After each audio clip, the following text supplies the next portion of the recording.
días, bienvenidas y bienvenidos a Café con Derecho. Hoy es un lunes muy especial porque miles de niñas, niños, adolescentes regresan a las aulas, retoman mochilas y sueños en este lunes del mes de enero del año 2026. Y desde aquí deseamos que tengan todas y todos un gran regreso a clases, que sea con mucho entusiasmo y pues con mucha prospección también para lo que implica. Amanecemos también con un frente frío bastante peculiar, de esos que nos invitan a abrigarnos, pero también a tomar un poco más de café. Y pues bueno, qué mejor en esta ocasión hacerlo también en este episodio con una taza de café que nos despierte con conocimiento jurídico. Ya saben que sea esto una cita legal con un shot extra de aprendizaje jurídico. Y me encanta en esta mañana también dar la bienvenida a nuestro invitado especial, que es el doctor Arturo de Villanueva Zurita, que además de ser un extraordinario abogado litigante, principalmente en materia penal, un apasionado de la academia, apasionado del estudio también, porque yo no sé cómo Arturo se da tiempo para litigar, para viajar, para escribir, para estudiar. Arturo está constantemente también, es muy activo en la actividad académica. Y pues además, Arthur, muchísimas gracias por estar en este lunes frío con nosotros. Al fin, amigo, hasta que te tenemos en Café con Derecho. ¿Cómo estás? Gracias, amiga. Pues en primer lugar, evidentemente, pues muy buen día a todos y a todas y evidentemente a ti.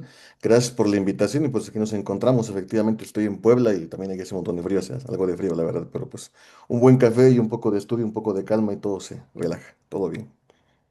Qué rico que estás en Puebla. El clima así frío, ya me imagino, pero seguro vas a estar tomando un café rico y comiendo rico por allá, porque además les quiero contar que justamente en este lunes 12 de enero estamos celebrando el capítulo número 57 de Café con Derecho, y en esta mañana el título del cual estaremos platicando con Arturo es El derecho de defensa.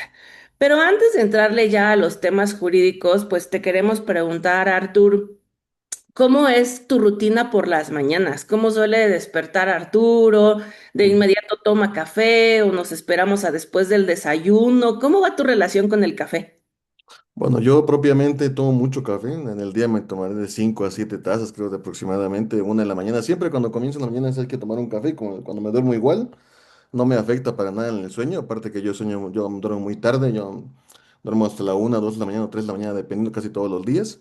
Y me despierto tarde, de hecho, me desperté temprano, obviamente por el gusto de estar contigo, siempre me levanto a las 8 o a las 9, esa es la verdad. ¿Y por qué? Porque es más cómodo para mí el estudiar en la noche, por lo regular, donde nadie te inquieta, está uno está en calma, está trabajando uno, ahí no hay ningún mensaje ni una llamada y donde propiamente, pues quizás, al menos para un servidor, fluyen las ideas, ¿no? En un servidor, como tenemos un despacho en Puebla y tenemos un despacho en Oaxaca, va a depender mucho donde nos encontramos. Y ya cuando tenemos diligencias en alguna parte del país, que a veces con mucho gusto acompañamos a colegas o en asuntos que tenemos directos, pues evidentemente vamos. Pero normalmente lo que siempre pasa todos los días es tomar un cafecito, eso siempre es iniciar, eso es forzoso. ¿Para qué? Para despertarse, evidentemente un baño por la mañana, un cafecito. Y sobre todo por la mañana me gusta verificar todo lo que tenemos en el Poder Judicial Federal, tanto en el caso de los viernes jurisprudencia, si es que, bueno, los sábados jurisprudencia, porque hay muchas cosas los sábados, o a veces en las noches, y por lo regular también todo el tema de agenda de audiencias y lo que tengamos para diligencias, eso es lo que al principio de la mañana. Ya el transcurso del día, pues ya es acatar lo que tengamos que hacer en el transcurso del día, y ya por la noche, pues evidentemente, pues estudiar si es que es un asunto complejo o en su debido caso, pues la academia, eso es lo que nos toca ya. Si tenemos clases, pues también prepararla en su debido caso. Ahí todo se conjuga, se hace un todo sin problema alguno. Ujú. Dependiendo de lo que señale la agenda, es lo que se va preparando, ¿no? Así Súper bien. es. Y en cuanto al café, ¿qué tipo de café te gusta tomar? Porque estarás de acuerdo que hoy en día ya hay muchas mezclas con sabores, que si con leche, no leche, negro, bueno, etcétera. ¿Cuál es tu favorito?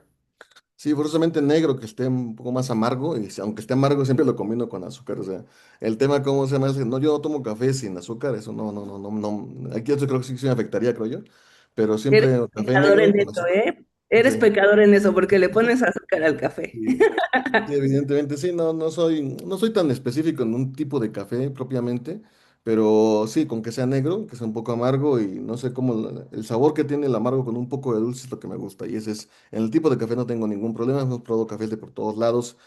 Los solubles, evidentemente, los que son malos para mí los solubles y los que se hacen en lugares en mi estado, por ejemplo. El lugar creo que tiene mejor café de mi estado es un lugar que se llama Pluma Hidalgo. Y es un lugar donde lo llaman café de oro porque está en las alturas, es muy frío y muy rico y ahí siempre se consigue, siempre cuando voy a Huatulco, luego ahí compramos algo al respecto porque la verdad está muy rico. Eso es lo que por lo regular consumo. Sí.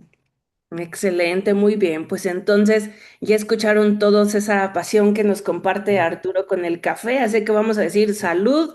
Es nuestro primer brindis con este cafecito. Gracias a todos que están por ahí también con sus tazas y que comparten pues justamente la pasión por el café en esta mañana.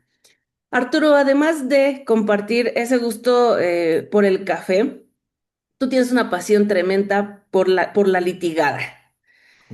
Hoy en día, porque primero estuviste en fiscalía, ahora estás en defensa, pero ya, o sea, sumando en total, ¿cuántos años llevas litigando? Porque además tienen que notar y saber todos que Arturo está súper chavo, pero a pesar de ser súper chavo, lleva muchísimos años en el mundo del litigio. ¿Cuántos ya, Arturo? Si hablamos de litigio, entrar a asuntos, llevar asuntos, a audiencias, pues este año cumplo los 16 años, 16 años. ¿Por qué? Porque mi primera audiencia fue en el 2010, aproximadamente en octubre, noviembre del 2010. No, si no estoy mal, final del 2010. Una primera audiencia que tuvimos en ese tiempo. Propiamente una audiencia en materia penal en el sistema tradicional y ya la primera audiencia de acusatorio, yo lo recuerdo, fue a principios del 2011 porque fue cuando ya tenía propiamente la cédula profesional. En el tradicional todavía se permitía en mi tiempo ser como pasante y estar en audiencias en materia penal. Aunque hubo cambios de jurisprudencia muy raros ahí del 2005-2010, pero conforme a los códigos estatales esto ya generaba algún tema por ahí interesante, ¿no? Pero sí, sí, hablamos del tradicional desde el 2010 y el acusatorio desde el 2011 propiamente. Entonces este año en acusatorio cumpliré 15 años, 10 años en fiscalía y 5 años en litigio privado como defensor particular.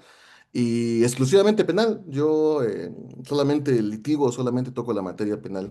Soy muy respetuoso probablemente de todas las materias, sin embargo, la materia penal es la única por gusto y aparte porque también estimo en muy particular punto de vista que el litigio debe especializarse en lo más que se pueda porque son como los médicos, pues no puedo ir con un médico general. La idea es que si requiero un estudio detallado, puntual de un asunto, pues evidentemente voy con un especialista y en mi caso yo trato de ser en lo mayor posible, pues tratar de especializarme día con día, todo enfocado en la materia penal. Eso es lo que yo tengo. Ujú. Sí, me encanta ese punto de vista, yo lo comparto totalmente y siempre hago la broma de que tan penalista que no podría ni llevar un divorcio. O sea, y eso que hoy en día los divorcios están de lo más sencillos, ¿no? Pero ni eso, así que somos penalistas apasionados. Oye, Arturo, y me encanta que nos compartas esto de que te tocó sistema tradicional y luego pasarnos a acusatorio, justamente con el tema de derecho de defensa. ¿Tú crees que sí cambió en positivo ese derecho de defensa del sistema anterior a lo que tenemos ahora en acusatorio? Sin duda alguna, sin duda alguna, el sistema penal acusatorio fue un parteaguas para mejorar los derechos humanos en su tiempo las garantías, ¿no? Hasta el día de hoy todavía he llevado algunos asuntos en el tradicional. Por ejemplo, ahorita en el despacho tenemos un asunto en específico en Michoacán, un tema, la verdad, complejo. La averiguación previa ya va en el tomo, bueno, no la averiguación previa, ya el proceso penal, porque cada tomo de averiguación se convirtió en un tomo del proceso. Ya va creo que en el tomo 40, tomo 42, si no estoy mal. Es un asunto algo complejo de allá de Michoacán, en el cual son varios imputados, más de 40 imputados, en el cual ya tuvimos buenos resultados con dos imputados, que eran policías federales. Ya van dos imputados con buenos resultados, nos faltan tres propiamente. Pero sí se ve la diferencia, incluso el día de hoy, o sea, incluso el día de hoy, litigando en un proceso y en otro proceso, se ve totalmente la diferencia. En el sistema, híjole, podemos ir tema por tema si tú gustas, pero se ve totalmente la diferencia desde que uno se acerca a una agencia del Ministerio Público en el sistema tradicional y cuando uno se acerca en la agencia del Ministerio Público del sistema acusatorio. Evidentemente, en ambas te van a rechazar como defensa, te van a decir que no, ¿no? Pero los mecanismos de defensa en uno y otro van mejorando, o sea, son mejores sin duda alguna. Yo recuerdo en mi código de Oaxaca, que se publicó en el 2006 y tuvo vigor hasta el 2007, había artículos que en ese tiempo que yo iba en el segundo año de la facultad, llamaban la atención. Yo estaba en el Poder Judicial estudiando, bueno, estudiando y también estaba en una sala del Poder Judicial allá en Oaxaca. Mi maestro, que hoy día ya es magistrado jubilado, él redactó el Código de Oaxaca y llama la atención artículos que decían, bueno, que este código respetará los derechos humanos de la Constitución y de los tratados internacionales, ¿no? Artículos que no existían propiamente en el 2005, 2007. Hoy día es normal citar sin problema alguno el sistema de derechos humanos. Hoy es normal citar una sentencia de la Corte Interamericana, pero para aquel entonces, pues era algo raro, ¿no? Así, tratados de qué, cómo los vamos a ocupar, cómo se aplican, si sirven, no sirven. Y recuerdo que inclusive en aquella especialidad en Oaxaca, que ya lleva más de, híjole, ya va a cumplir como unos 16, 17 años, propiamente la especialidad en sistema penal acusatorio, si no estoy mal, uno de los primeros temas es derechos humanos. Y en ese tiempo era raro, o sea, era garantías individuales, ¿no? Garantías y tratados internacionales eran los primeros módulos de esa especialidad. Y si bien es cierto, hoy día es muy sencillo no entenderlo, pero al menos fácil de decir, ah, pues sí, se trata de derechos, ¿no? Que están en los tratados. Sí, pero en aquel entonces no era tan fácil. Entonces, el sistema penal acusatorio, quizás no fue por el sistema penal acusatorio, sino que el sistema penal acusatorio fue de los primeros que insertó el sistema de derechos humanos y ya después la reforma del 2010, pues lo reforzó propiamente, 2011 lo reforzó propiamente, ¿no? Entonces, bajo esa idea, digamos que se generó un cambio y creo que sí, sí, sí, es evidente. Tenemos que tocar quizás tema por tema para poder explicar cómo es que el derecho de defensa es mucho mejor, resulta ser mucho mejor en el sistema penal acusatorio. Ujú. Si quieres le vamos dando. Aquí ya sabes, estamos, el Café con Derecho es una charla jurídica mientras tomamos café, pero es una charla de amigos también. Y qué bueno que haces ahora la pregunta porque aprovecho para darle la bienvenida a muchas personas que sobre todo en este fin de semana y en los últimos días se han sumado a este proyecto. Y quiero que sepan que en Café con Derecho pues nos reunimos los lunes y jueves por la mañana y mientras tomamos cafecito de amigos, vamos charlando de algún tema, pero aquí no nos estresamos por los artículos y que si el número de la jurisprudencia es no sé qué y eso no, tranquilos. Eso ya luego se verá en clase, por ahora es sí tener un aprendizaje jurídico, pero mientras tomamos café, así que relajados y de buenas. Y ahora pensaba también, Arturo, con esta pregunta que te hice, es voltear a ver a hace muchos años ese sistema tradicional, comparar ese derecho de defensa con lo que tenemos ahora con sistema acusatorio y tú te hiciste especial énfasis de cuando entra en vigor el sistema acusatorio. Pero pensé de inmediato. Y por el caso que nos compartes, por ejemplo, que están litigando ahora en Michoacán, ¿no crees también que de pronto ahora se castiga a la defensa por lo mediático de los asuntos? No, Porque hay tanto poder ahora en las redes sociales, ¿no? En la mediatización de estos asuntos, que yo me hiciste recordar que cuando hablamos de principio de publicidad, ¿no? Respecto a la reforma, decíamos, no, pues padrísimo, porque esto le va a dar el control a la defensa de equilibrar todas aquellas injusticias de las cuales antes las fiscalías, pues nos hacían, pues como pasar tragos amargos, ¿no? Pero ahora a mí me parece que de pronto podemos estar sobre el filo de la navaja de qué tanto se publicita el asunto, qué tanto lo llevamos a ese extremo. ¿Qué opinión tienes al respecto? no, claro que sí. Evidentemente, no todos los asuntos son mediáticos, como lo llaman, aunque no sé cómo conceptualizar esa palabra, o los llamados de alto impacto, como quieran llamarlo. Pero sí, o sea, el simple hecho de que el asunto tenga cierta voz en redes sociales, en noticieros, pues que todo el mundo los conozca, que sean evidentemente pues ubicados por las personas, hace propiamente la presión y la presión en la persona que más nos interesa, que es la persona juzgadora, la jueza o el juez. Quieras o no, o sea, es evidente, es totalmente evidente. Incluso hoy más. ¿Qué es evidente? Lo evidente es la presión que tiene un ser humano, la persona. Los jueces, las juezas, querramos o no, son personas, son seres humanos. Son seres humanos que tienen una familia, que tienen amigos, que tienen un ámbito social, que caminan como nosotros en cualquier sitio y tienen cierta presión. Evidentemente no van a ser apedreados cuando caminen por las calles, porque no, pero evidentemente sí tienen cierta presión y de sus superiores, evidentemente los tribunales superiores de justicia. Eso pasaba siempre. Pasaba siempre y siempre los que hemos litigado, los que conocemos este ámbito del penal, tenemos claro de que cuando hay un asunto de cierta manera importante, sí tiene cierta presión algunos jueces. Algunos jueces ya es evidente que solamente con una llamada, está bien, pues ya lo inculo. Sentencia, me queda claro, eso sí me queda claro. No todos, pero sí hay algunos. Y propiamente los que no, pues tienen cierta presión, al menos le piensan, como que le dan más exigencia a la defensa, etcétera. Primero. Segundo, hoy día es mucho más evidente porque queda claro, yo lo digo con mucha claridad, no soy partidista, nunca he votado en mi vida, no me interesa tanto propiamente formar parte de un partido político ni entrar en ninguna de esas filas. Para mí todos roban, PAN, PRI, PRD, Morena, todos son rateros, para mí no hay ninguna diferencia. Pero lo que sí podemos decir propiamente es lo siguiente. Hoy día, con este sistema de gobierno, sí hay mucha presión en los jueces y la reforma judicial también afecta muchísimo.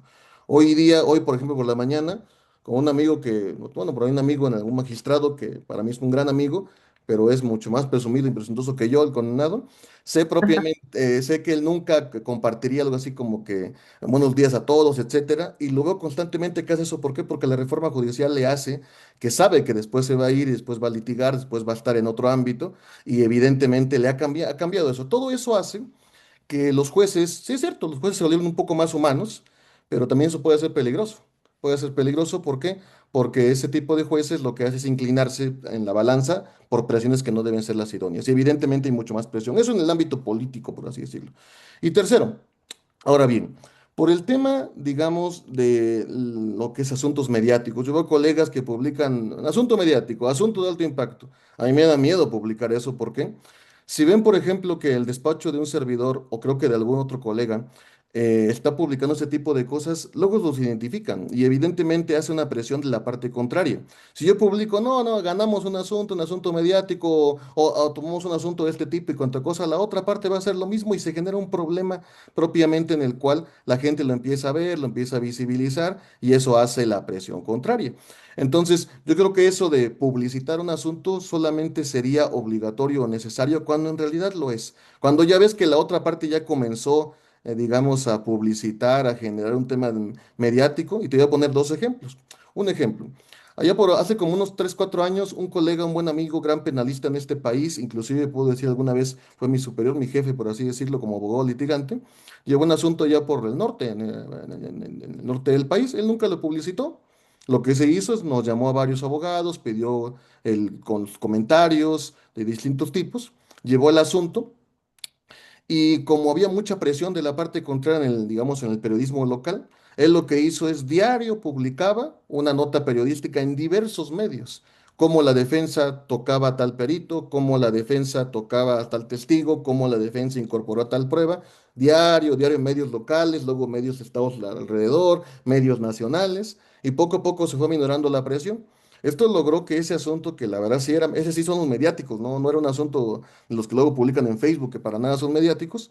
Este asunto propiamente sí era mediático del norte del país y lo ganó en un juicio en el cual llevó alrededor de 40, 45 días seguidos, muy buen asunto, en el cual pues lo ganó. ¿Por qué? Por saber cómo manejar esta presión social, por así decirlo. Es un ejemplo.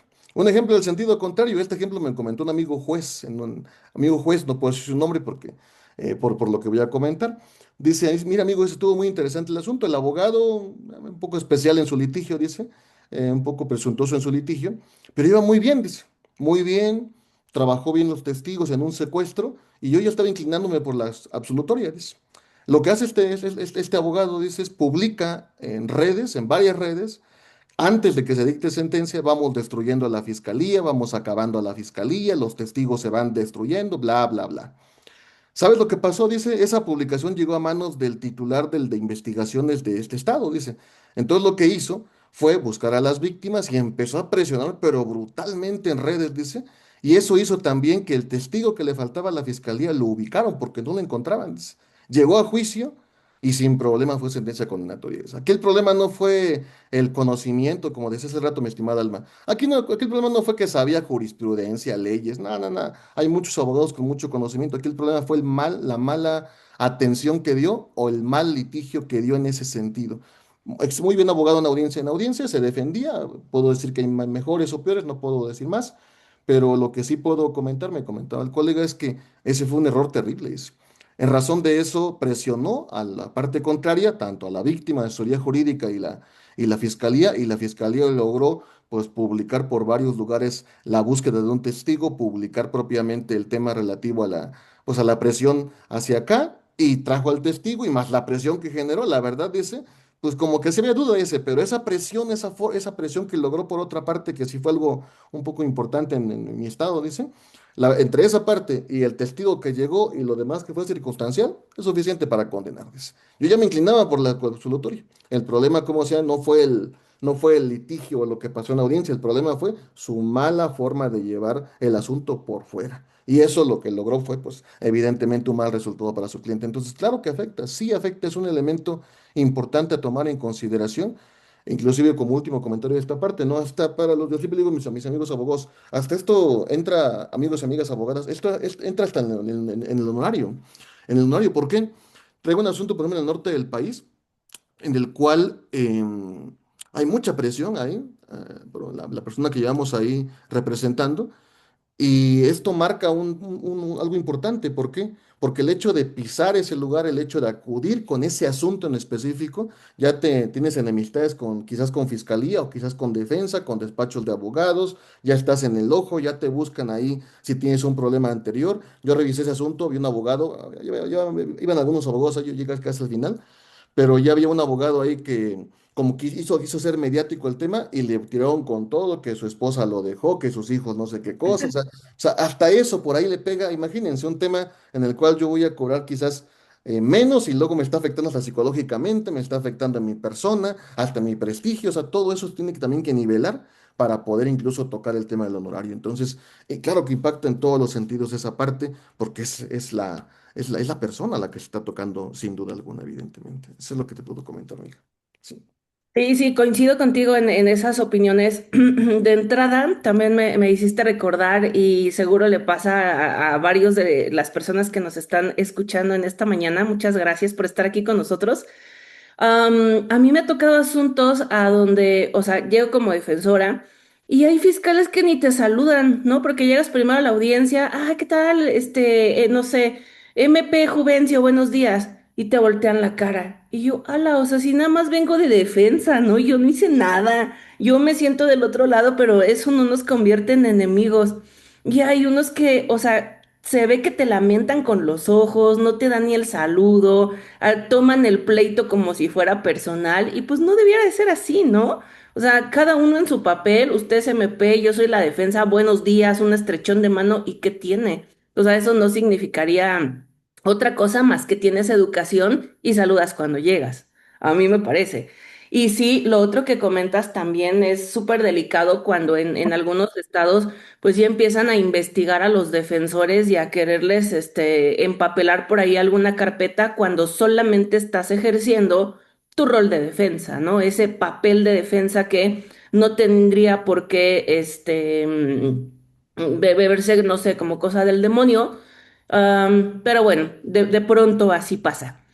Arturo, como tú decías hace rato, hay muchas cosas que decir sobre este derecho de defensa y las cosas que han cambiado, pero conociendo al auditorio que nos acompaña en esta ocasión y porque sé que estas inquietudes han salido en otros episodios, te quiero llevar ahora, si me lo permites, al escenario en el cual el tema se trata del cómo ahora, y digo, y te lo pregunto abusando de la confianza porque sé que en otros momentos tú y yo hemos charlado de esto, al punto de cómo ahora en nuestros despachos debemos de contar con servicios de investigación y servicios periciales para evidentemente dar un servicio pues más profesional de defensa.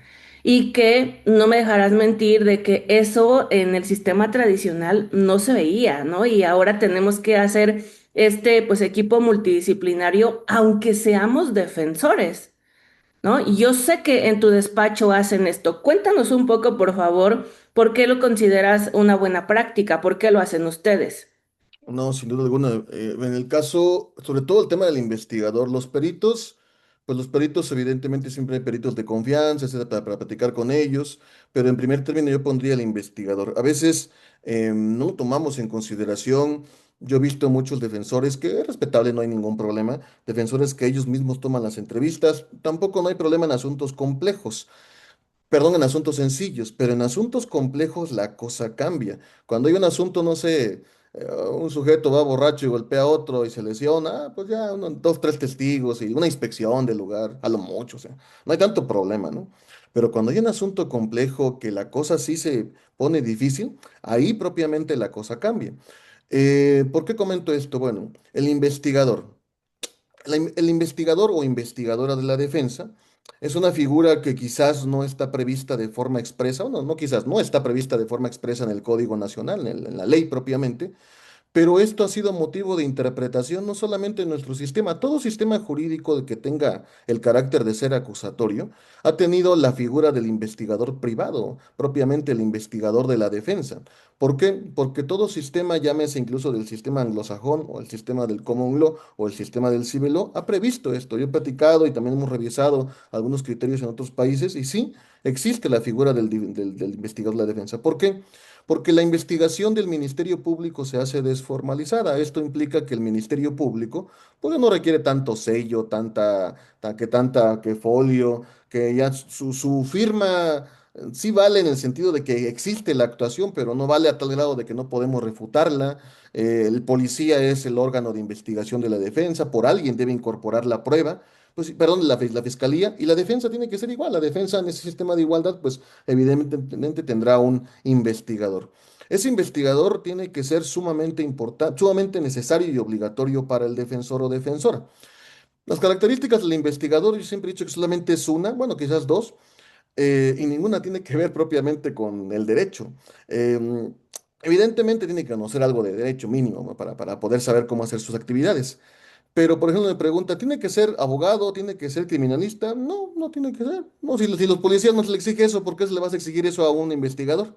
Entonces, ¿qué características debe tener un investigador? Yo digo que debe tener dos. Una, estructura en su trabajo, es decir, que sepa cómo hacer su trabajo. No, no me refiero a que cite artículos, sino me refiero propiamente a saber cómo poner una diligencia, o sea, que tenga cierta presentación, una presentación, digamos, una inspección, y que le ponga ahí, no sé, unas palabritas importantes, que sepa después cómo explicarla, que sepa manejar, no sé, Prezi, Canvas, o con tanta inteligencia artificial que sepa hacer eso, una estructura de su trabajo. Y segundo, que escuchará muy chistoso, pero sí, esto es cierto, en la práctica me ha servido mucho, que sea bien chismoso o chismosa, la verdad.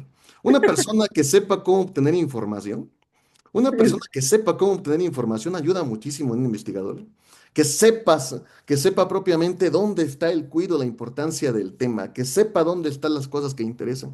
Esa persona ayuda mucho, por lo tanto, puede ser su pasante, puede ser un colega del despacho, puede ser un criminalista que ustedes ya tengan en su despacho, puede ser un ex policía, por ejemplo, tengo varios colegas amigos que ya no están quizás en la fiscalía, dejaron la policía, no sé, la Guardia Nacional, en su momento la Policía Federal, que ahorita tienen despachos o tienen, digamos, o te ofrecen tu servicio como investigador, porque ya conocen plataformas, ya conocen dónde está la información, ya conocen todo eso, y sí te ayuda de mucho.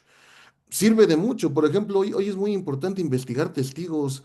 Les pongo un ejemplo rapidísimo. Tengo un asunto aquí en donde estoy en Puebla, en el cual el testigo más importante de la fiscalía es una persona que dice ser amigo de los imputados y él escuchó supuestamente propiamente que los imputados hicieron este plan y que también se dedican a esto y que tal vehículo por acá. Y esa fue la base para que hicieran cateos, para que intervinieran tales teléfonos, esto por acá, por acá. Esa Pero es típica, ¿no? Súper típica. típica, le digo, esa ya no la sabemos con el tiempo que llevamos como defensa. Pues le digo al investigador y lo checamos con el crimi. Ese cuate es el 50% del gane, le digo. ¿Y cómo lo hacemos? Investiguen todo. O sea, quiero saber sus redes sociales, a qué se dedica, dónde vive, si tiene novia, si está casado, si tiene hijos, si tiene una pensión, todo lo que tengan de esa persona. Absolutamente todo, pues, porque algo nos puede servir. ¿Sale? ¿Y qué hacemos? Pues quizás vamos a citarlo, a ver si comparece.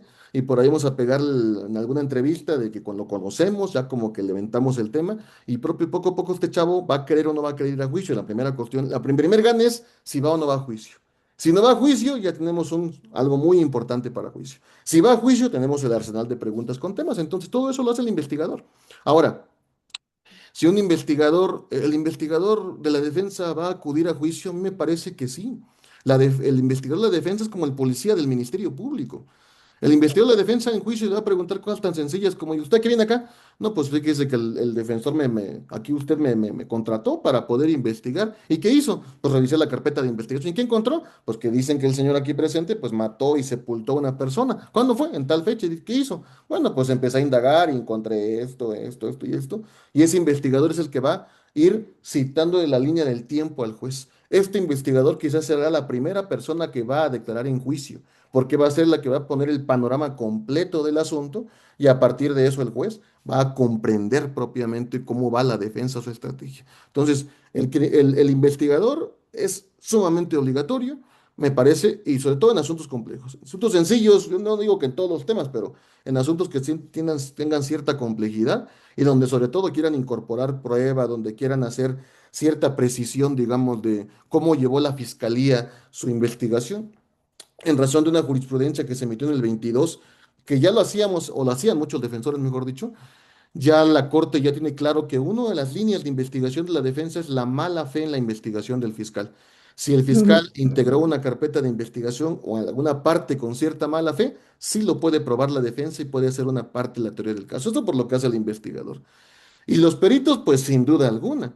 Nada más que en los peritos siempre hay algo que tomar en consideración. Se reforzó el sistema penal acusatorio con la prueba, sobre todo en la valoración, y tú lo sabes perfectamente, Alma, tú eres experta en razonamiento probatorio. Ya no creemos en esos peritos que dicen, es que conforme al método inductivo, conforme al método analítico, son métodos muy generales.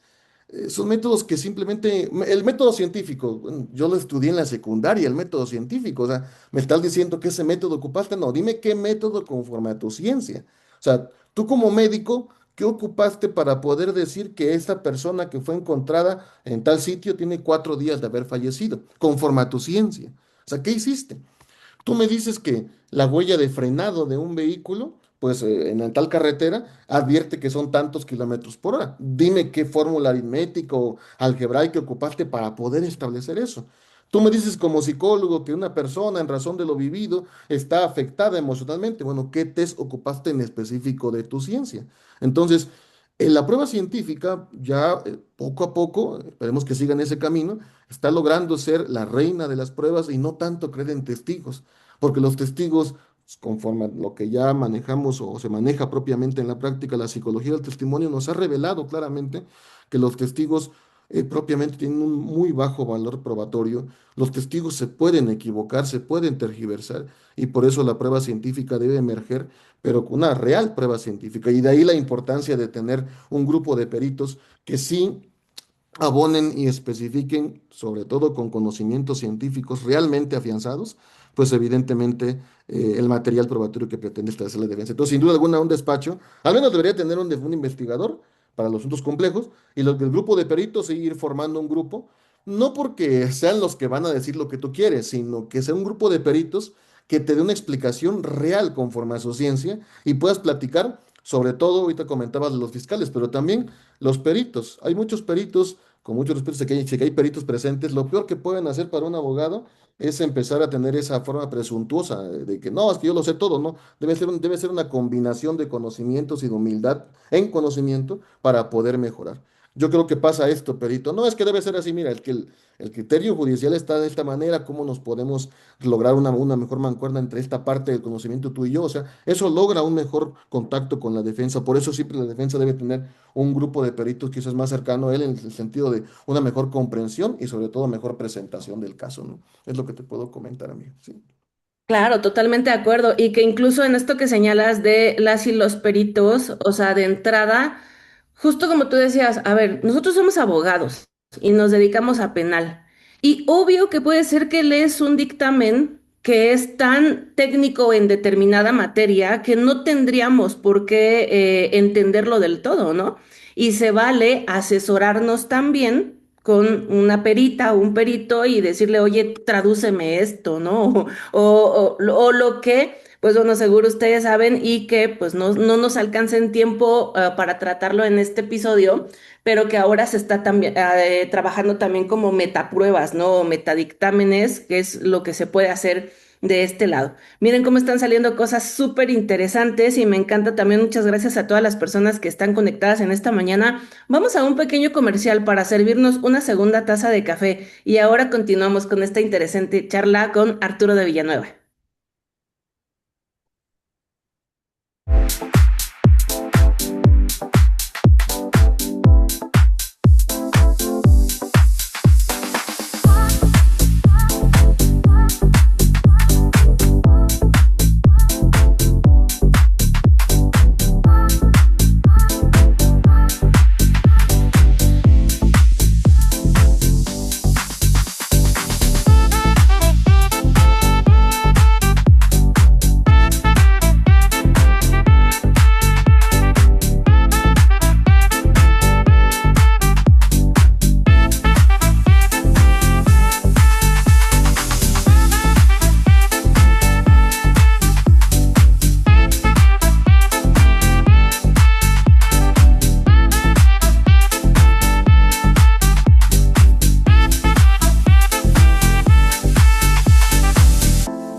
Bienvenidos al episodio número 57 de Café con Derecho. En esta mañana del lunes 12 de enero tenemos como invitado especial a Arturo de Villanueva, con quien estamos hablando del derecho de defensa. Y envío muchos saludos a todas las personas que nos acompañan. Hoy tenemos tremendo auditorio. Arturo, estamos acompañados de muchas personas en Facebook, en TikTok y en Zoom. Muchas gracias por estar con nosotros. Y Arturo, tú mencionabas hace un rato que pues hay como muchas vertientes, ¿no? Muchas cosas de las que podemos hablar respecto de este derecho de defensa. ¿Cuál otra te gustaría abordar? ¿Cuál crees que es de las otras trascendentales, además de esta que señalábamos antes de la pausa, por ejemplo, respecto a la actividad de investigación que claro puede tener la defensa? ¿Cuál otra crees que es de las más no sé si de las que mejor éxito te han dado hoy en día como litigante o de las que crees que más cambio han tenido respecto de hace algunos años ahora o de cuál quieres abordar? Bueno, de hecho, retomando este tema de los peritos y y el investigador, esto podríamos, bueno, esto es lo que la Corte ha llamado estrategia mínima de defensa. Es un tema muy interesante, fíjate, porque pasa algo mucho en la práctica. Imagínate que te ha pasado a ti cuando has llevado nuevos asuntos. Digamos, cuando a veces te llaman como defensa, puede que tengas un asunto en el cual ya quizás ya se vinculó a proceso, ya está con auto de apertura, o a veces incluso ya hay sentencia condenatoria y te buscan como defensor para la apelación o para el amparo, inclusive ya en la última parte, ¿no?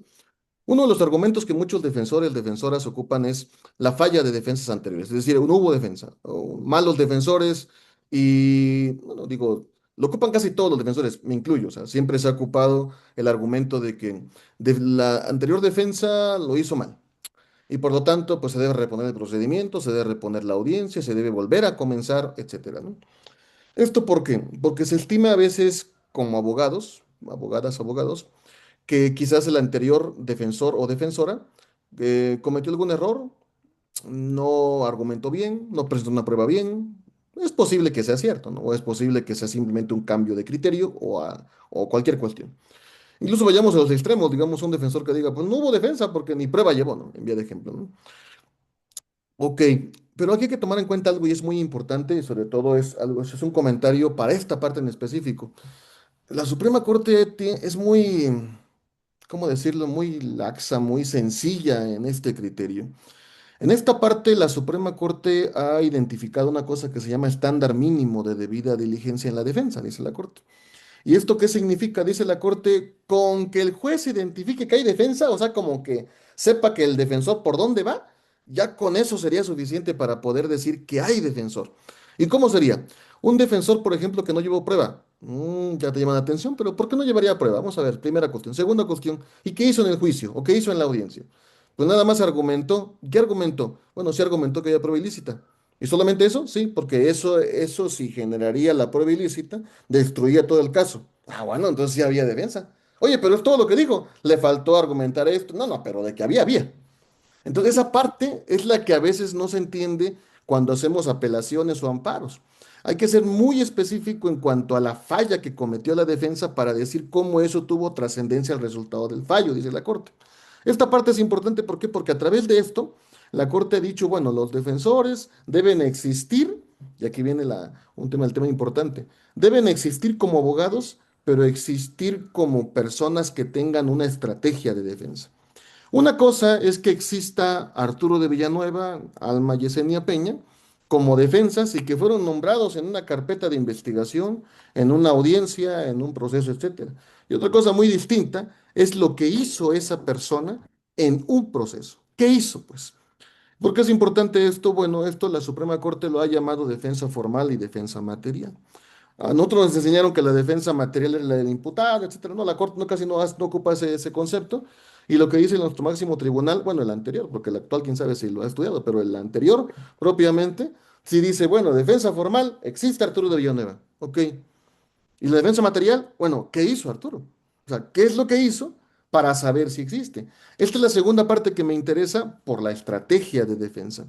Un defensor debe tener claro qué es lo que va a hacer en una, dos, tres, cuatro, cinco estrategias y a esto voy en lo que a mí me ha funcionado más que nada. Es cierto, como algunos colegas, yo he escuchado a algunos y unos colegas que la fiscalía tiene la carga de la prueba. ¿No? Es evidente, ¿no? Es una frase que todo penalista la conoce. Pero en la práctica esto no es tanto así, esto no es así, pues. En la práctica, como tú decías hace un rato, Alma, cuando comenzamos a platicar, al defensor o defensoras le exigen muchas cosas. Al defensor, los jueces son seres humanos y muchos jueces, es la realidad, cuando el imputado no declara en un juicio, cuando el imputado no declara en una audiencia inicial, hay jueces que se preguntan por qué no. O sea, ¿por qué no está declarando? O sea, ¿qué esconde esa persona? No lo hacen explícito en sus resoluciones, pero propiamente se ve en sus resoluciones y cuando no se ve, acabáis platicando con amigos jueces y juezas, que evidentemente no puedo decir sus nombres, sí lo han comentado, pues. Es que se me llama la atención, o sea, la defensa presentó un cúmulo probatorio que sí era importante, pero le faltó la declaración del imputado. No puedo decir que no, que eso lo tomo en su contra, pero es un hueco que le faltó llenar. Pues platicando con Oye, amigos, Arthur, te interrumpo porque ahí en las resoluciones insertan una frase que dice, genera suspicacia a esta autoridad el hecho de que, ¿no? es un tema muy interesante la valoración del silencio del imputado. En la literatura es muy interesante porque ha sido, en teoría de la argumentación, se toca mucho en contexto de descubrimiento, pero ha sido muy poco lo que se toca en contexto de justificación cuando ya se plasma propiamente en la decisión. Entonces, esta parte es importante porque cuando uno forma su defensa, uno debe de identificar todas las teorías del caso, aunque sean cuatro, cinco, seis, siete, sin problema alguno, pero que no se contradigan evidentemente. El punto sería identificarlo. Les pongo un ejemplo. Por ejemplo, en un asunto propiamente, bueno, aquí en el estado de Puebla. En el estado de Puebla, aquí llevamos un asunto a principios del año pasado, en el cual era un juicio, digamos, por migrantes. Ahí llevábamos a 8 de los 18 imputados. Son 18 imputados. Y de los 8 imputados se formaron 5 teorías del caso por cada historia de cada grupo de imputados y aparte otras 3, o sea, llevamos 8 teorías del caso. Una de ellas era propiamente la mala integración en la investigación y cómo es que la fiscalía trajo testigos o formó testigos en la investigación que después no acudieron al juicio, pero se dan por sentada la información. Por ejemplo, aquellos testigos que dicen, es que yo conozco a Juan Pérez y que él vive por mi colonia y sé que él tiene el número tal, tal, tal, tal, tal. Esos testigos ni llegan a juicio. Y cuando llega a juicio, se da por sentado que el número se obtuvo correctamente. Y ahí es una falla propiamente que pasa en juicio. ¿Por qué? Porque los peritos analistas dicen, y el número tal, que es del imputado, se correlaciona con este número, tal, tal, tal, tal, tal. Y el juez dice, ah, pues es él. Ok, pero ¿cómo obtuvieron ese número? Claro. El testigo que supuestamente dio el número no llegó a juicio. Uno investiga, busca ese testigo, y sí me tocó en este asunto en específico, que ese testigo ni, o sea, sí existía, pero nunca dio ese número. Simplemente le hicieron firmar una entrevista ahí, nosotros lo entrevistamos, se obtuvo y fue una parte de la defensa. Es decir, teníamos una estrategia de defensa por una parte. Por otra parte, cómo se manejaron otras periciales, cómo se manejó la evidencia.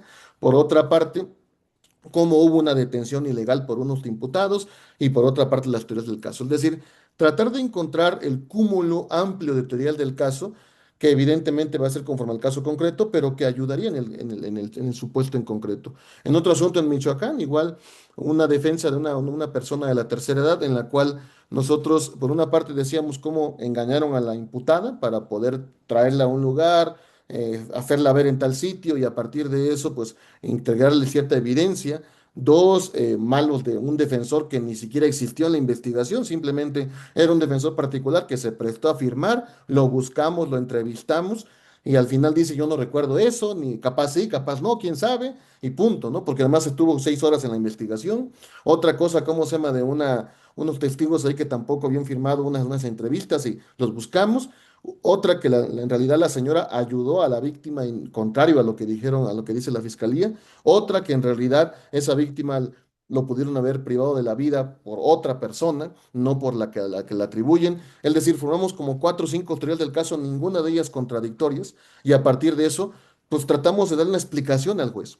Es cierto que a veces no se necesita también, es evidente, pero eso va a ser una decisión que va a tomar la defensa conforme al caso concreto. Habrá casos donde quizás pues no, dirán, no, pues ¿para qué llevo defensa? La prueba de la fiscalía está terrible, pero como decíamos al principio, esa supuesta prueba terrible más la presión mediática o presión por fuera genera que quizás va a ser sentencia condenatoria y estamos trabajando en un asunto para la apelación o para el amparo. Entonces, va a ser una decisión de la defensa. Yo no critico el tema de que no, es porque llevas pruebas innecesario. No, cada defensor verá su caso en concreto y conforme, evidentemente, conforme al caso, sabrá si presenta o no una estrategia. Este sistema lo que hace es poder lograr que la defensa tenga diversas estrategias, formarla como un ministerio público y a partir de eso tratar de presentarla a lo largo de todo el proceso. Lo que a mí me ha funcionado es lograr propiamente identificar todas las teorías del caso, porque sí, si una es la que no logra un resultado, la que sigue podría lograrlo, porque es evidente. Algunos jueces o algunos colegas critican eso de que, no, es que si no funciona esto, funciona esta. Bueno, eso puede ser criticable siempre y cuando veamos que el caso concreto. No puedes decir es que mi cliente no fue y después dices, ah, no, sí fue, pero en legítima defensa. Eso es contradictorio, pues. Entonces, habría que ver cada caso para saber cómo va la línea de defensa y establecer el cúmulo de teorías del caso para el caso. Pero también lo que no funciona es mucho el tema de ser objetivo en una defensa. Es decir, señoría, no tenemos nada que esconder. Así es nuestra teoría del caso. Así la venimos presentando. Así la conoció la fiscalía. Y un tema muy importante es si la fiscalía conocía mi teoría del caso de que otra persona lo cometió y en su carpeta tenía información de que probablemente otra persona lo cometió, ¿por qué no lo investigó?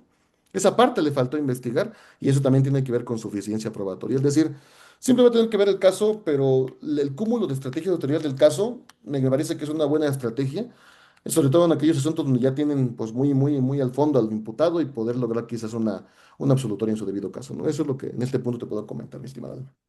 O sea, Sí, y de eso me haces pensar, Arturo, y te lo pregunto porque sé que tú traes muy, muy fresco los criterios de la corte y este rollo. Em, el contexto es, actualmente cuando hacemos esto, las defensas de ser proactivas, de obtener prueba, de ofrecer testigos y etcétera, está sufriendo una crítica, bueno, he escuchado, digamos, en el ámbito académico, ¿no? O también un poco de argumento de defensa, una crítica porque pareciera ser que nos estamos revirtiendo la carga de la prueba, ¿no? Al adquirir este fuerte compromiso de nosotros, pues, si me permiten la expresión, de generar las pruebas y llevarlas a juicio. Pero esta, digamos, esta nueva actividad o esta nueva forma de litigio corresponde a, y que me imagino tú ahora recordarás el criterio de la Corte y el por qué está así. Por ahí en alguna ocasión la Corte dijo, bueno, es que si tú, Arturo, defensor, tienes una teoría del caso distinta a la de la Fiscalía, pues también estás obligado a probar tu teoría del caso, ¿no? No solo me digas, va a haber duda razonable porque nosotros traemos esto, sino qué traes tú, ¿no? A qué acompaña, qué soporta estos argumentos de Arturo. No sé si más o menos tú sí me pichas la idea, Cuéntanos brevemente en estos minutos, porfis, y digo tú que eres apasionado del estudio de precedentes también, ¿cómo la Corte llegó a esto y por qué también ayúdanos a aclarar, que creo que va a ser tu punto y si no, acláralo, porfis, no significa exactamente que se revierta la carga de la prueba, ¿no? Sino cómo funciona esto. Claro que sí. Bueno, eso lo dijo el Pleno de la Corte bajo la pluma del ministro Ortiz Mena. El ministro Ortiz Mena, Alfredo Gutiérrez Ortiz Mena, fue el que tocó este amparo muy conocido, que es el Amparo Directo 4/2022 del Pleno de la Corte. Ahí la Corte tocó un asunto ya por todos conocidos, quizás, y los que no, los amigos y amigas que están en esta plática, pues esa serie de Netflix muy conocida, de Duda Razonable, pues se basó ese precedente se basó en ese asunto. Un asunto muy conocido en Macuspana, en la cual propiamente tres juezas de Tribunal de Enjuiciamiento dictaron sentencia condenatoria por tentativa de secuestro.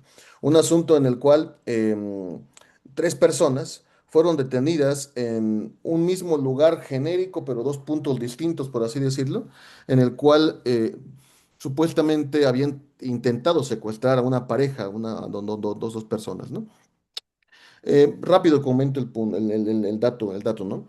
Estas personas, las víctimas, habían sido secuestradas en el 2015, no recuerdo esta parte. Fueron secuestradas, fueron liberadas, luego fueron extorsionadas. Cuando fueron extorsionadas, pues ya estaban ahora sí que asustadas estas personas, pues ya tenían como que ya tenían susto, ya tenían miedo, perdón, por este tipo de extorsión. Resulta que ven a personas afuera de su casa, unos sujetos afuera de su casa, piensa que los iban a secuestrar, le fueron a reclamar, estos sujetos se van del lugar, el señor, la víctima sale de su casa con su pareja, va avanzando y luego hay un choque propiamente en un sitio. El señor piensa que lo querían secuestrar, saca su arma de fuego de la víctima, porque ya te estaba con miedo, y le dispara, lesiona a este sujeto, huye, avanza la víctima y en una gasolinera, ahí encuentra a este sujeto, el cual va saliendo propiamente de un Oxxo o de una farmacia, no estoy mal, no recuerdo, y te estaba vendando la mano porque pues, estaba lesionado. Y en un sentido contrario, ve a los otros sujetos que están afuera. Dice, me querían secuestrar, los señala, los detienen y punto, ¿no? Resulta que están por tentativa de secuestro, los liberan supuestamente, lo que siempre pasa luego es los liberan pero nunca los liberan, y le ejecutan la orden de aprehensión, pero por el secuestro anterior. Llevan el juicio por el secuestro anterior, 2 años de juicio, 2 años de proceso, 2 años y medio casi, absuelven del secuestro anterior a estas personas, a los tres que detuvieron ahí, pero ni bien los absuelven, le ejecutan la orden por la tentativa de secuestro, por la que los detuvieron, y otros 2 años de proceso, y ahí fue donde comienza el tema del abogado, que empieza a ser un poco más mediático, como por así decirlo. Llega a Netflix esta serie, propiamente Duda Razonable, ¿y qué pasa con esto? Bueno, llega a la corte el tema, ¿por qué? Porque las juezas sentenciaron, dictaron, si no estoy mal, 4 años y medio, 4 años de prisión, o 5 años aproximadamente. No apelaron, no apeló la defensa en el imputado, llega la apelación del Ministerio Público y en la sala dictan creo que 40, 50 años de prisión. O sea, es abismal la diferencia. Se van al amparo y la primera pregunta que tocó la Corte ¿es posible irte al amparo sin que previamente te fueras al recurso de apelación? Y la Corte dice que sí, pero son casos excepcionales, evidentemente, donde hay un cambio terrible entre la apelación del fiscal y lo que primariamente se integró, se puso sentencia. Y la segunda es, ¿y cuál es el estándar o la metodología que debe tomar en cuenta el juez, que es la parte que nos interesa, para poder dictar sentencia? Y aquí viene este punto. ¿Por qué? Porque la Corte dice, a ver, primero la defensa puede poner en duda todo. O sea, la defensa no solamente se va a centrar en si pasó o no pasó el hecho. Es decir, ¿secuestraron o no secuestraron? No, no, pero espérate, es que mi pregunta como defensa es, primero ya no secuestraron, evidentemente, pero voy más atrás. Lo que te quiero decir, señor juez de juicio, jueza de juicio, es que el fiscal, o sea, integró de mala fe una carpeta, o sea, el fiscal los detuvo y los retuvo ilegalmente, se dio cuenta que no eran los imputados, los liberó supuestamente y nunca los liberó, les ejecutó, o sea, tuvo una mala fe en la investigación. No, no, es que eso no es, no es el tema. El tema de este juicio es secuestrar o no secuestrar. No, espérame. La defensa puede poner en duda toda la investigación. Puede poner en duda hasta el propio fiscal si es posible. ¿Sale? Sin problema alguno. Traigo un asunto, paréntesis, por ahí en un estado de la República en el cual tenemos, ahí ofrecimos a toda la unidad de cierta fiscalía, porque nuestra estrategia efectivamente es que ellos, este grupo de ministerios públicos, cuadraron entre ellos la investigación. ¿Sale? Ahí tenemos incluso investigados a tres, cuatro meritorios de esas unidades, porque también tenemos ahí esa parte, también es importante también. Hay que también saber cuidar quién tienes en tu despacho. Imagínense un practicante que saque información y que por ahí venda tu información, también es posible. Entonces, todo eso está en la estrategia de defensa. Entonces, la Corte de la Defensa puede poner en duda todo. Pero mucho ojo, dice la Corte. El Ministerio Público presenta un cuadro probatorio que tiene o tiene esta palabra que es sumamente complicada de interpretar. Jordi Ferrer lo ha dicho constantemente, esa palabra de lo suficiente. ¿Qué es lo suficiente, no? El fiscal tiene un caudal probatorio. Ese fiscal tiene un caudal probatorio y si el juez en una metodología dice, bueno, vamos a valorar la prueba, la declaración del testigo, del perito, etcétera, etcétera. Una vez que valora la prueba, el juez debe determinar si esa prueba va a ser suficiente para condenar. Y si el juez, estudiando la prueba de la fiscalía, advierte que quizás hay ciertas dudas, no sé, por ejemplo, no se sabe si el imputado venía con playera blanca o con playera azul cielo. ¿Es una duda? Sí, sí puede ser una duda de cómo iba vestido el imputado. Pero hay una parte en la cual la Corte dice, estas dudas pueden ser tolerables.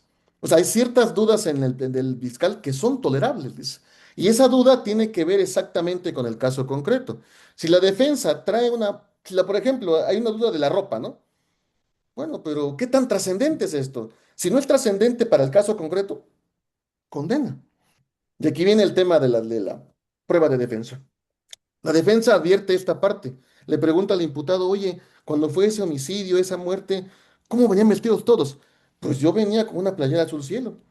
Y el sujeto que tú viste que disparó con una playera blanca. Y venía así. O sea, esa parte puede ayudar a la presentación de información probatoria.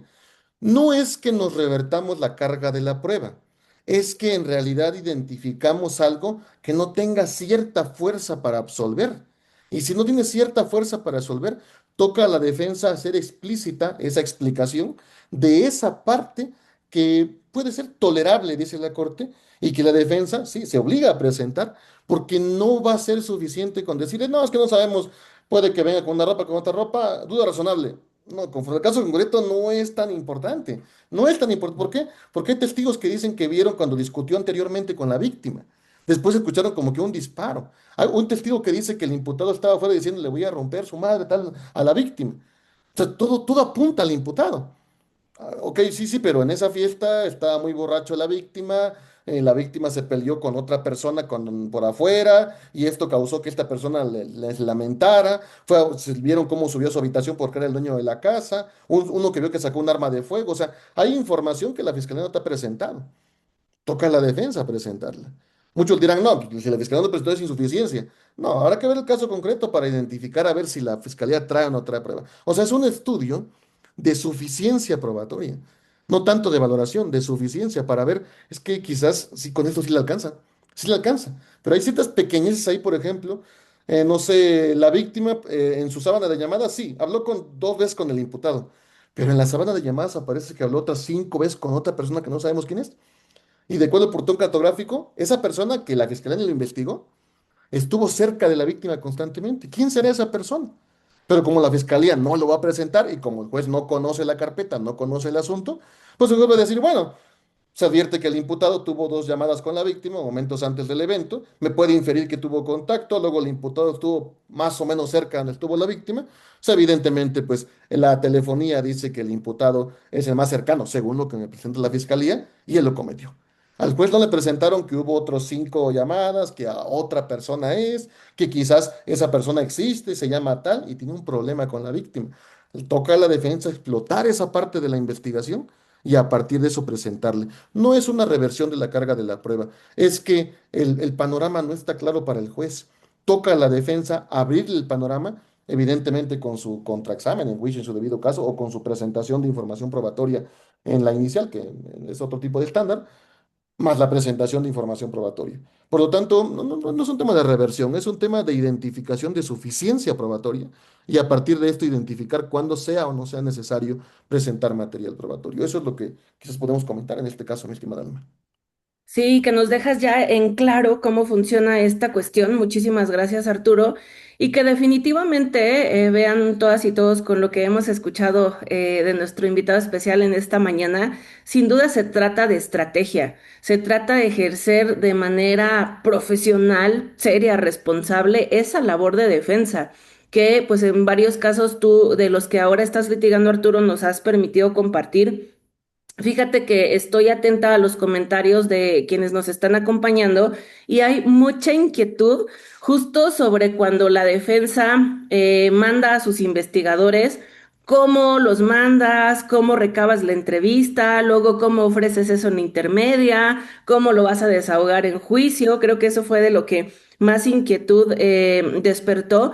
Y este último segmento de lo comentado sobre pues propiamente que me parece, tú creo que lo compartes, Arturo, es decisivo y es crucial el cómo elaboras tu teoría del caso desde el inicio, ¿no? Desde que tomas el asunto, porque pues de ahí sabes para dónde te vas a ir, ¿no? ¿Cuál va a ser, como tú decías hace un rato, un poco esa ruta cartográfica por la cual navegará este crucero? Y pues bueno, estamos ya a las 9 en punto de la mañana en este lunesito rico, rico y frío. Y quiero contarles, a Adriana, apóyame por favor, que el maestro Arturo de Villanueva va a estar impartiendo un curso justamente sobre defensa, a donde la invitación es a todos ustedes para que lo tomen y justamente ahí puedan abordar de manera profunda todas las inquietudes que surgieron en este momento. Y vean, es un curso especializado justamente en tema de defensa penal que se celebrará a los días martes 20, jueves 22, martes 27 y jueves 29 del mes de enero. Es totalmente online y será de 6 de la tarde a 10 de la noche, a donde, pues vean, esta estructura temática fue sugerida por Arturo y especifica también cómo en las clases él, digamos, abordará de manera distinta el cómo trabajar la defensa penal con detenido versus sin detenido, ¿no? Porque ya sabemos también que eso en tiempos nos lleva a reaccionar, ¿no, Arturo? De manera diferente en el cómo vamos a tomar la rienda del asunto.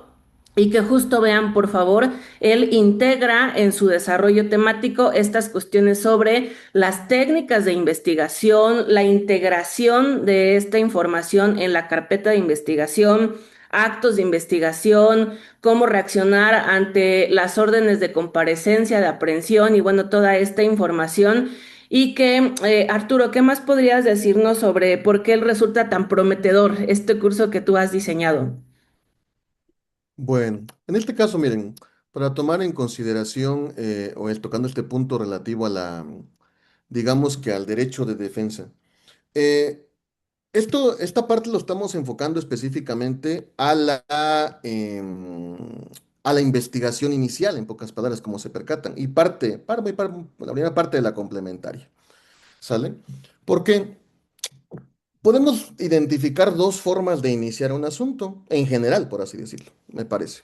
La primera, que es la que de cierta manera vamos a comentar en la plática, evidentemente si se pregunta, pues lo abordaremos sin problema alguno, que es cuando ya existe un auto de vinculación a proceso. Sea que estás en complementaria, sea que estás en intermedia, o sea que llevas casi al juicio, o sea, cualquiera de las dos. ¿Por qué? Porque cuando tenemos un auto de vinculación a proceso, ya tenemos una hipótesis de hecho.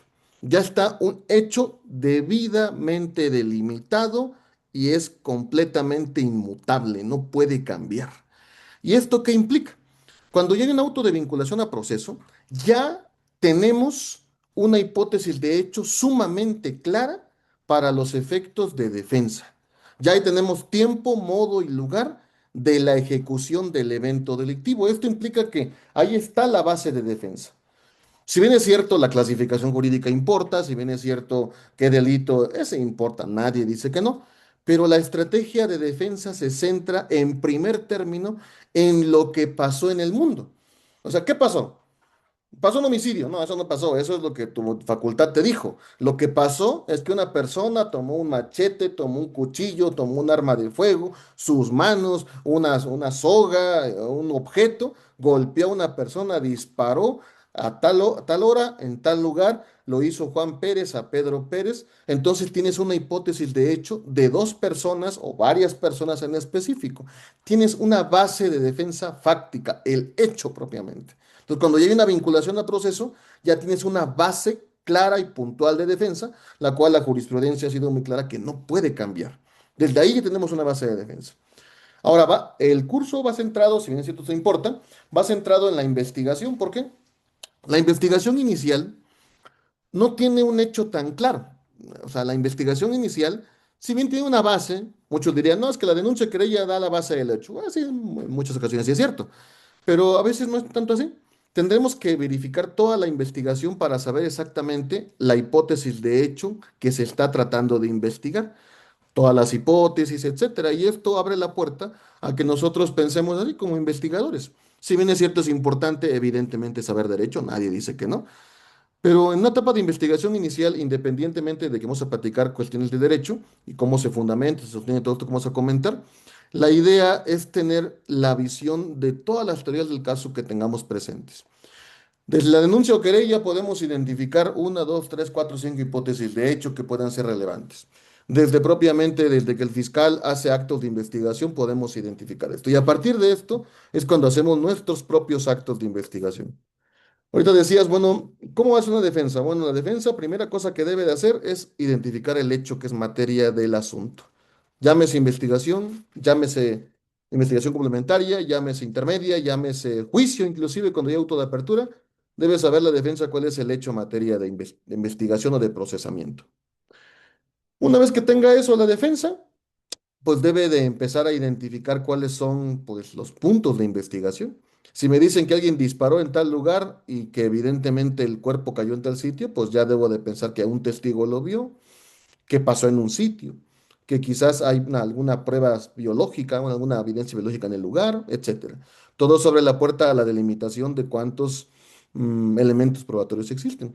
Y centrémonos en el investigador, que es lo que también veía en el chat y tú comentabas, Alma, el investigador. ¿Cómo se le hace con el investigador?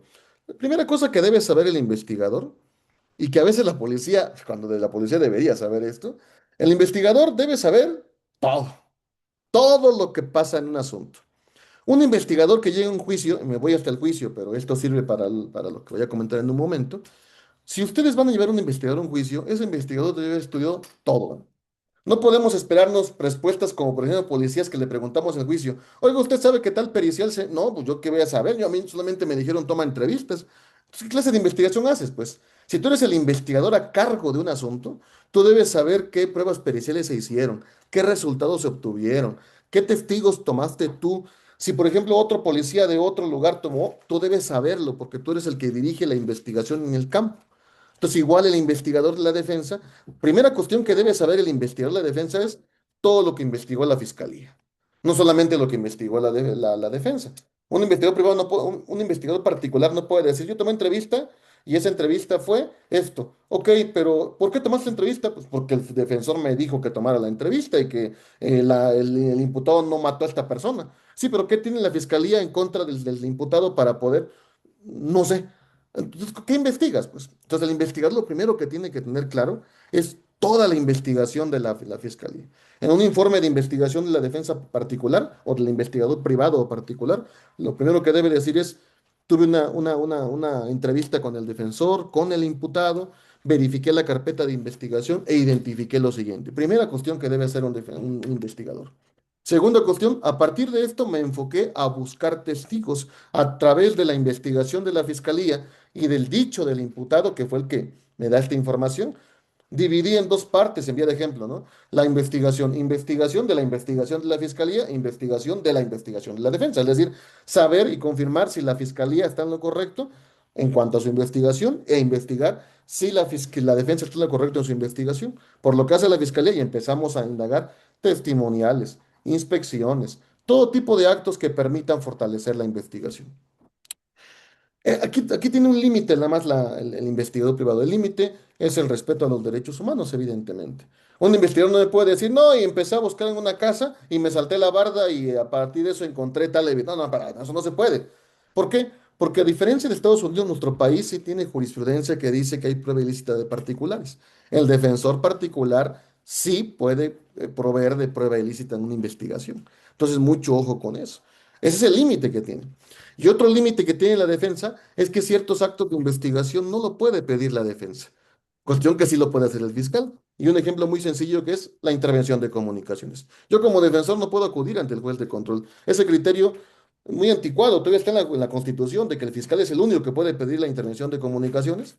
Y es lo que pasa. En un asunto en concreto, como defensa, hay que acudir al fiscal para que el fiscal pida tales actos.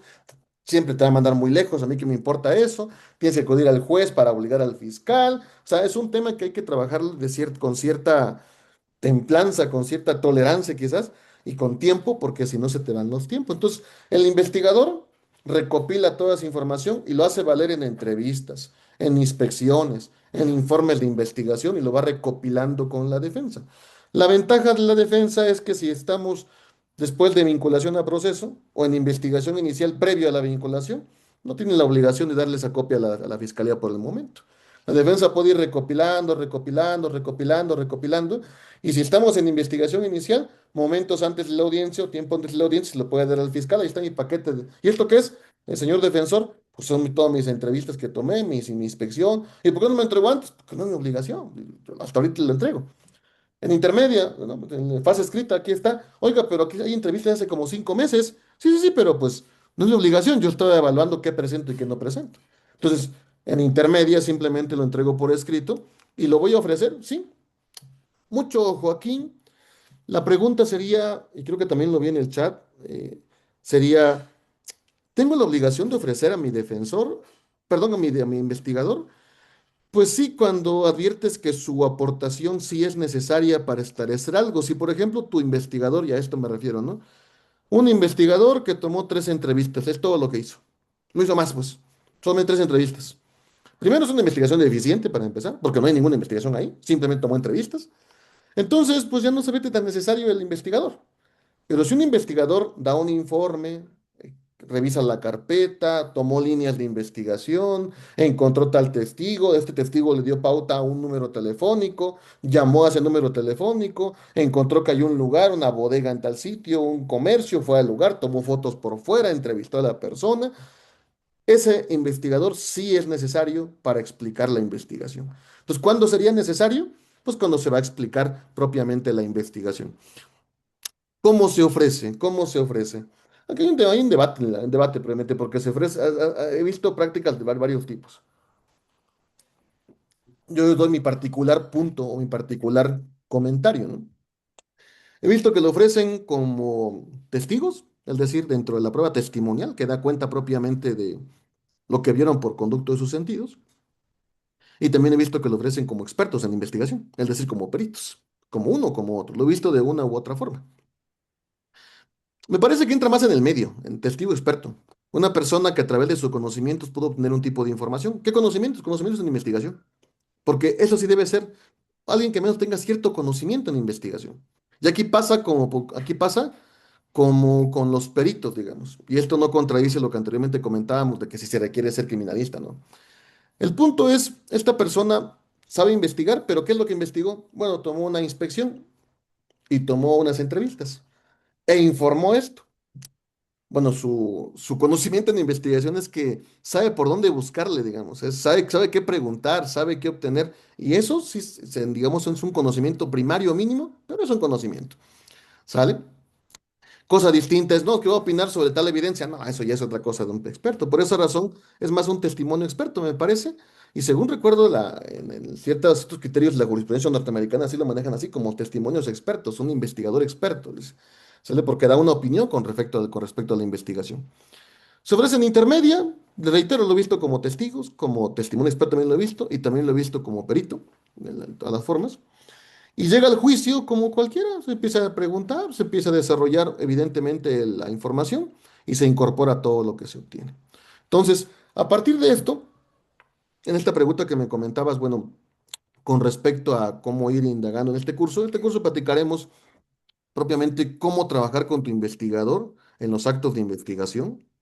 Trabajaremos qué advertir de la prueba de la fiscalía y a partir de eso, cómo identificar periciales que sean relevantes. Ayer estaba estudiando un asunto que tengo aquí a la vista, de hecho, de homicidio y desaparición forzada, en la cual la fiscalía lleva alrededor de unos 20, son 24 peritos de distintas, propiamente distintas materias. Yo llevo nueve en razón propiamente de los que sí me importa. Por ejemplo, yo no pongo en discusión que la persona lo mataron, lo privaron de la vida, lo sepultaron. Eso no lo pongo en discusión. Entonces no voy a llevar ni antropólogo ni médico en esta parte, no me interesa esta parte. Pero sí me interesa el analista, me interesa el de extracción de información, me interesa algunos criminalistas que tienen que ver con evidencia, unos químicos que tienen que ver con ciertas Walker y luminiscencia que trabajaron, es decir, solamente la prueba que sea relevante conforme a el caso. Todos vamos a trabajarlo en su momento y otras cosas más que platicaremos en dicho curso. Es lo que puedo comentar.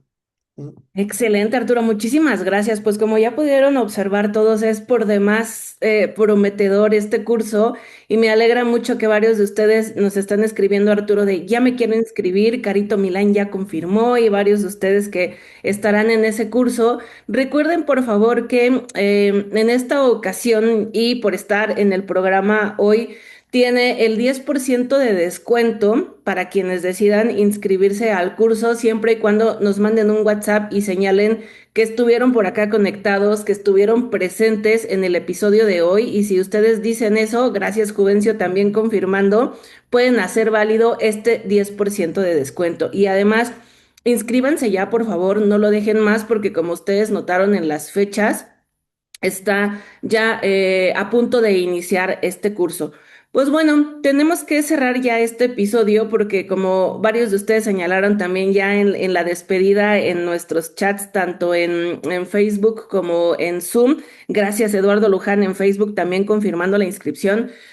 Pues este lunes señala el regreso de muchos a las labores institucionales, a la chamba, volvemos a la vida Godín, se acabaron las vacaciones.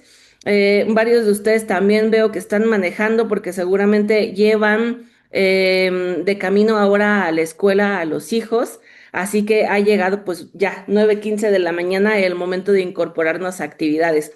Querido Arthur, el micrófono es tuyo para que te puedas despedir de tantas personas que estuvieron aquí muy contentas escuchándote. Al contrario, muchísimas gracias por la invitación a ti, Alma, evidentemente a Café con Derecho. Es un gusto el compartir ideas.